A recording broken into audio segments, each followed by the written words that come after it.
군 당국이 북한이 군사 정찰 위성으로 보이는 발사체를 쏘아 올렸다고 밝혔습니다. 북한은 앞서 두 차례 발사에 실패한 이후 89일 만에 3차 발사에 나선 겁니다.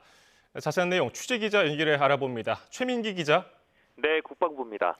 북한이 예고한 시점보다 앞당겨서 발사를 했는데요. 몇 시에 발사했는지 발표됐습니까? 네, 북한이 주장하는 군사정찰 위성은 어젯밤 10시 43분쯤 발사됐다고 합참이 밝혔습니다.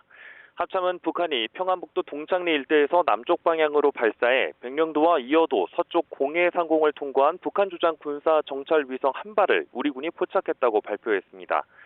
북한이 일본에 통보한 발사 예정 기간이 오늘 0시부터 이달까지였는데 그보다 일정을 앞당겨 발사한 겁니다.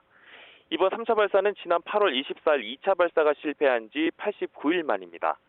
이 전문가들은 북한이 주장하는 군사 정찰 위성이 발사되고 현재 상당한 시간이 지난 만큼 현재는 성공 여부가 나왔을 가능성이 있을 것으로 보고 있습니다.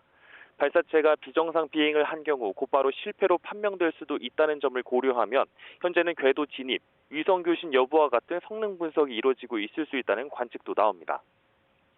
현재까지 합참이 밝힌 발사 시점과 방향 이외 구체적인 내용은 아직 추가로 확인되지 않았습니다.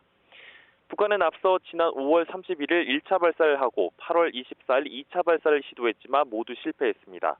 이후 북한은 사고 원인을 철저히 규명해 지난달 안에 3차 발사에 나설 것이라고 예고했지만 예고한 기간 내에 발사 시도를 하지 못했습니다.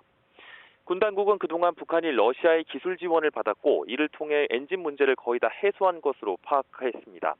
이어 지난 20일 북한의 3차 발사가 임박했다고 판단하자 이례적으로 사전 경고 성명을 내기도 했습니다.